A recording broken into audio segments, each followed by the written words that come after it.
Boa noite, graça e paz. Quero nesta noite trazer uma palavra baseada em Mateus capítulo 12. O tema da palavra é: Jesus é rejeitado como rei, sendo ele o Senhor do sábado. O capítulo 12, ele começa com a expressão naquele tempo. A palavra naquele tempo está se referindo ao final do capítulo 11, onde Jesus está falando sobre o descansar nele. Os judeus tradicionais estavam muito preocupados com a questão do sábado e da lei. Então Jesus começa a falar naquele tempo, referindo então essa questão. Aqui está, que ele fala: vinde a mim todos vós que estáis cansados, sobrecarregados, e eu vos aliviarei. Então, a palavra naquele tempo, ele está então fazendo uma referência a esse final do capítulo 11. Então ele fala aqui a respeito do jugo e do fardo. Então eu botei como observação o jugo que Jesus está falando era a vontade do Pai.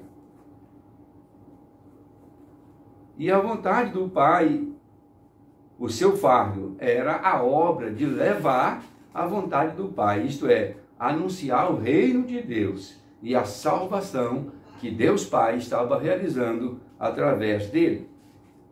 Então esta era a preocupação de Jesus.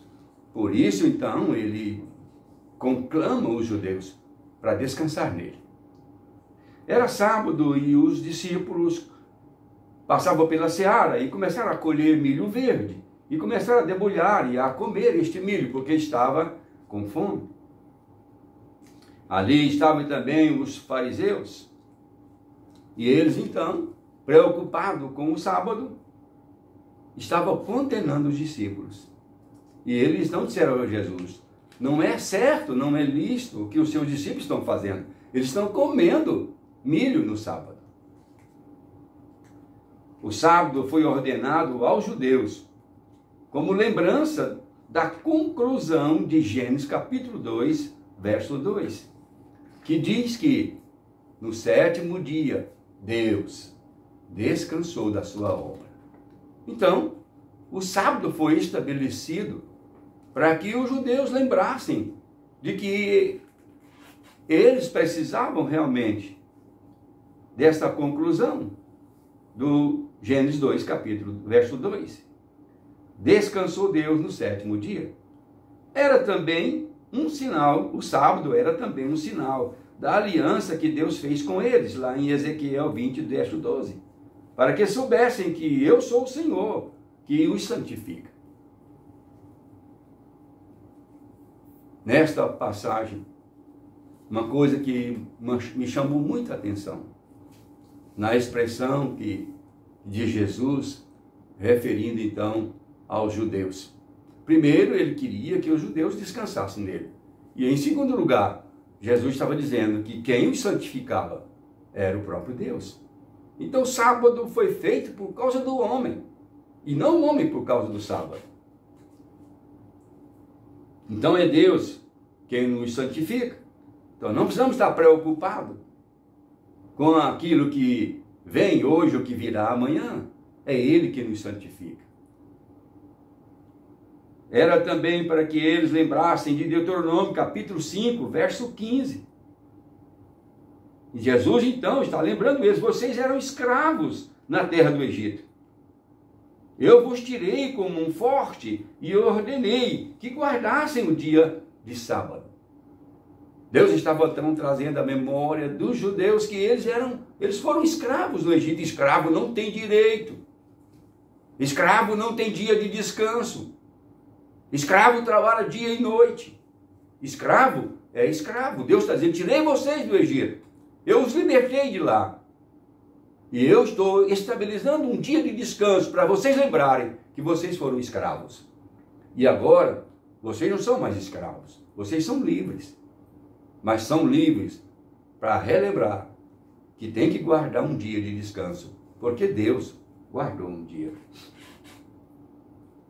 Para os fariseus naquela época, como eles eram fanáticos, profanar o dia de sábado era uma questão séria, pois não estavam em acordo com as Escrituras.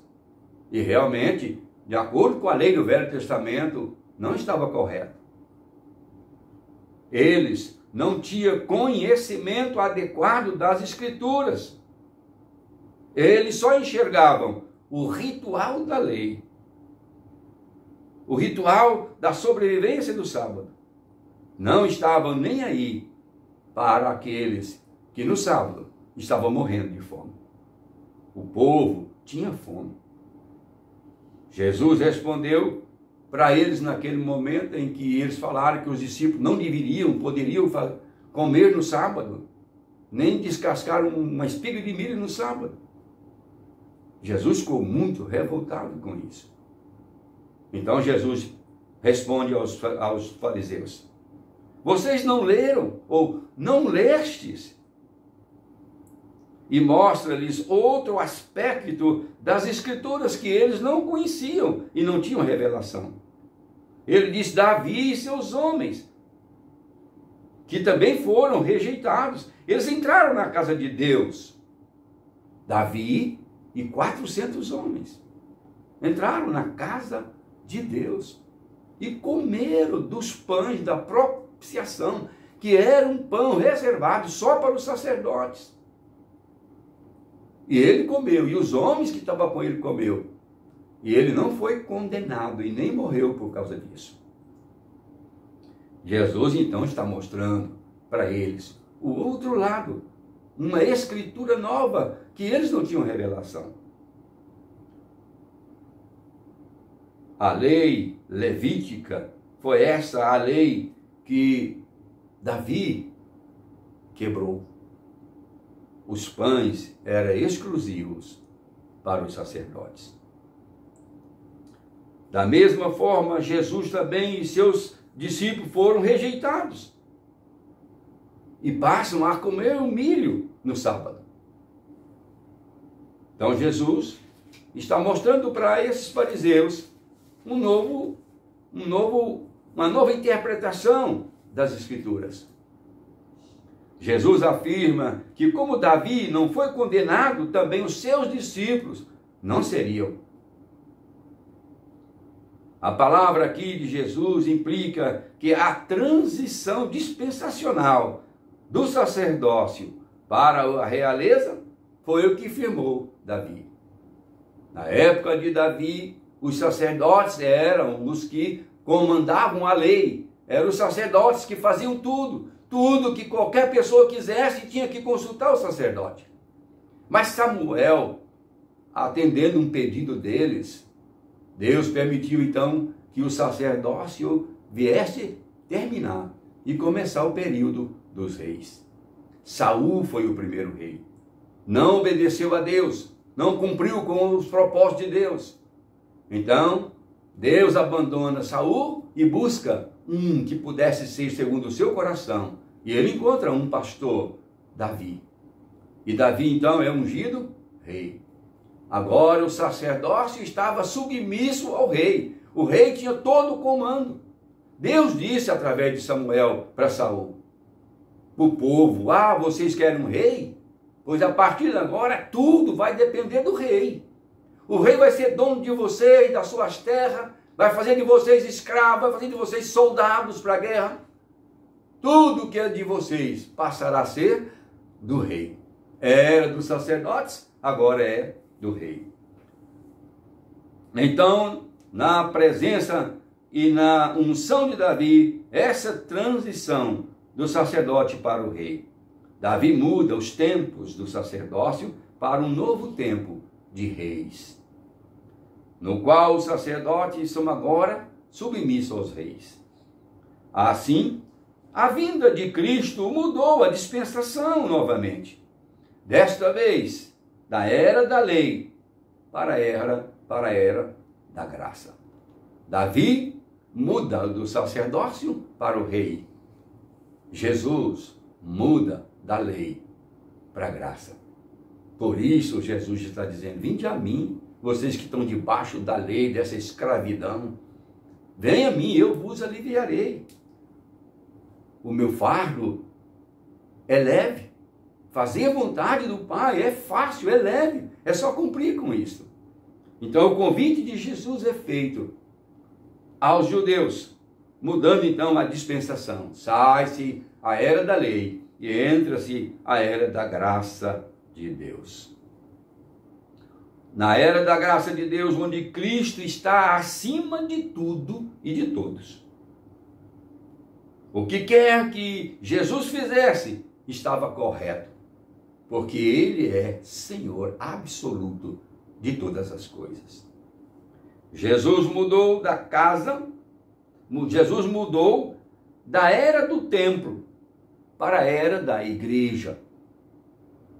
Jesus estava dizendo: esse templo não é a habitação do meu Pai e nem do meu Espírito. O meu Espírito jamais vai habitar em uma casa feita por homens. O meu Espírito habitará no homem. Então, Jesus também muda esta era. Sai então do templo e agora vem para a era de uma pessoa. Jesus está dizendo: esse templo não é a casa do meu Pai. Eu sou o verdadeiro templo. Eu sou o verdadeiro habitante celestial. Eu sou o templo. Eu sou o lugar de adoração. Eu sou o lugar onde a presença de Deus se manifesta com poder e glória. Os judeus, ouvindo tudo isto, ainda não entenderam o propósito pelo qual Jesus estava falando. Eles eram muito ligados ao ritual que a lei celebrava, mas eles não tinham nenhuma revelação.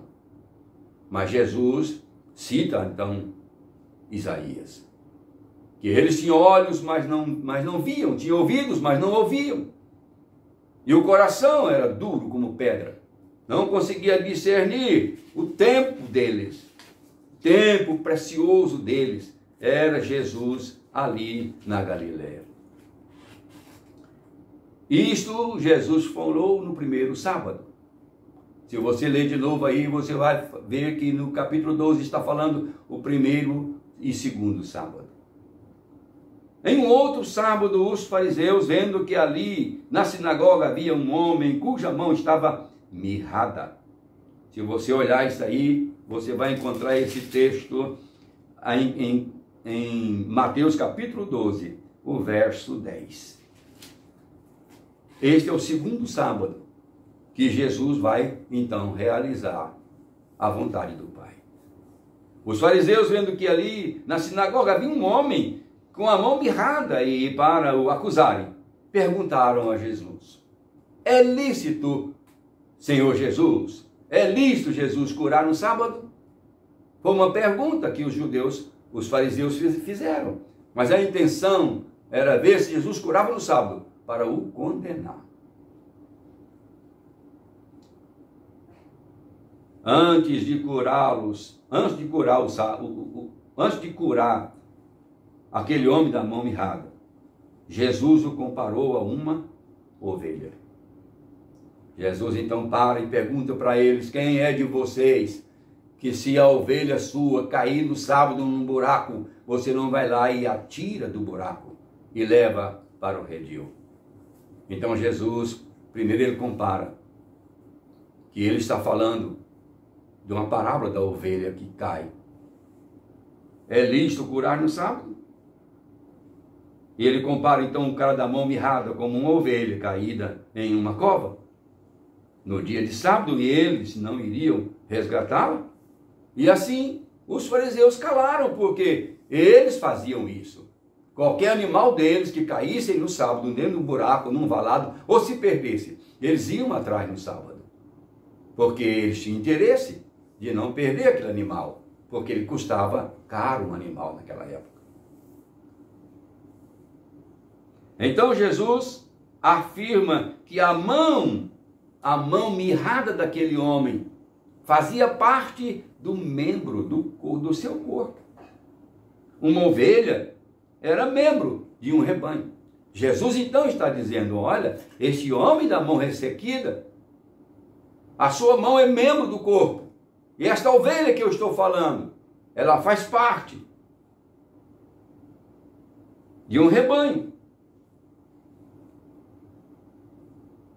O que ele fará e que Jesus fará qualquer coisa para curar os seus membros, para resgatar suas ovelhas caídas.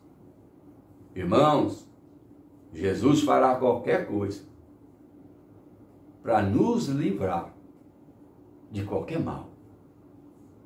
Não se preocupe com as dificuldades. Este vírus que está aí é para deixar as mãos e os pés dos cristãos mirrados, sem poder sair, sem poder trabalhar. Não preocupe com isso. Jesus está preocupado também. E ele fará qualquer coisa para que um membro do seu corpo seja sarado e curado. Fará qualquer coisa para uma sua ovelha, para que ela seja restaurada, recuperada e trazida de volta ao rebanho. Se você hoje está sentindo afastado, distante, dificuldade para ter uma comunhão perfeita com Deus, lembre-se que Ele fará tudo para trazer você de volta ao rebanho, para curar você, para dar a você uma vida abundante que só Ele pode dar.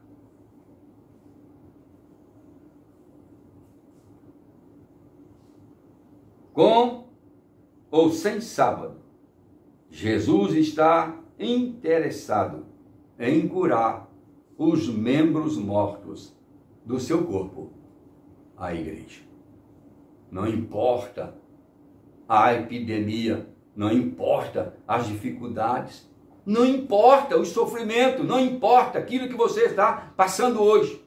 Ele tem interesse em curar o membro do seu corpo que esteja doente.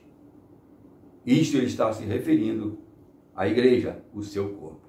Porque Jesus é a cabeça da igreja, a igreja é o seu corpo. E nós somos membros uns dos outros, com funções diferentes, mas somos membros do corpo.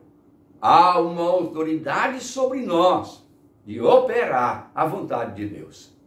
Por isso eu digo que o fardo de Deus é leve. É leve. Fazer a vontade de Deus, irmãos, na graça de Deus. Não é você que vai fazer, é o Espírito Santo, é a graça de Deus. É esta unção maravilhosa. É ela que nos capacita a vencer qualquer coisa. Nada pode nos deter. A Bíblia diz que o inferno, ele não vai prevalecer contra a igreja. Porque a igreja estará debaixo da graça de Deus. Você é a igreja? Então você é vencedor. Você é a igreja? Então nada pode impedir você de crescer e de ganhar almas, de frutificar hoje, no século 21. Para Jesus, não importam os preceitos da lei. Jesus não está preocupado com os preceitos que a lei diz, dos sacrifícios, da guarda, da força, do poder que a lei tem de destruir, de impedir. A lei foi dada para nos libertar, para nos levar a arrependimento e conhecimento de que somos fracos e frágeis e que nós precisamos muito, muito da graça de Deus. Então, para Jesus não importa os preceitos da lei. Resgatar suas ovelhas caídas é tudo o que ele deseja. A alegria do Senhor é em resgatar cada ovelha. Se você for ver mais na frente, no livro de Mateus, você vai encontrar lá as 100 ovelhas e uma que se perdeu. A Bíblia diz nessa parábola que ele larga tudo e vai atrás daquela que está perdida. E quando a acha, resgata, coloca sobre os ombros. Nem coloca ela para caminhar. Põe sobre os ombros. E leva de volta ao redil. E no redil, ele vai cuidar daquela ovelha. Então, ele não está preocupado com os rigores da lei. Ele está preocupado em resgatar você. Então, Jesus liberou sua palavra viva. Depois de tudo isto, dessa discussão toda, desse envolvimento todo com esses fariseus, Jesus toma de volta a palavra viva, que é Ele mesmo. Ele olha para o homem e disse: estende a tua mão. E o homem estendeu a mão, e a sua mão voltou a ser normal como a outra. Estende a tua mão. E ela foi restabelecida. A violação do sábado levou os judeus, levou os fariseus a rejeitar o seu rei, aquele que eles tanto esperavam, mas por causa de um ritual de guardar o sábado, sem revelação, sem entendimento, eles se perderam e rejeitaram o seu rei, que eles tanto esperavam. Por causa dessa rejeição, a Bíblia diz que Jesus voltou para os gentios. Eles mesmos forçaram que se cumprisse a palavra e a profecia de Isaías. Assim Jesus volta aos gentios. E os gentios o recebem de braço aberto. E os gentios confiam no Senhor e aceitam Jesus como Senhor e Salvador. Deixo essa palavra de alerta para você, para que você possa entender que você está guardado dentro do corpo de Cristo. E a cabeça é aquela que cuida de tudo que você precisa. Davi entendeu isso. E ele disse: o Senhor é meu pastor. Jesus é meu Senhor e meu pastor. E eu não tenho falta de nada.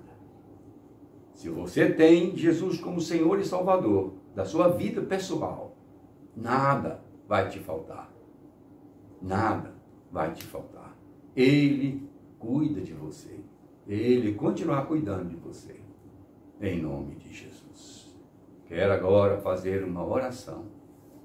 Que você possa fechar os seus olhos. Quero nesta oração trazer a palavra viva de Jesus. Se há alguma coisa mirrada na sua vida, pode estender agora e ser curado totalmente. Pai, em nome de Jesus, obrigado pela tua palavra. Pai, que o nosso coração, o nosso espírito possa ser habitado poderosamente pela tua graça. Faz da tua igreja uma vencedora. Faz da tua igreja, Pai, um poder de vencer todas essas lutas, essas batalhas. Em nome de Jesus, quero abençoar cada membro do teu corpo, cada irmão, cada filho na fé. Que a tua igreja seja abençoada, guardada, protegida, debaixo da poderosa mão do Senhor. Palavra viva, em nome de Jesus. Amém e obrigado.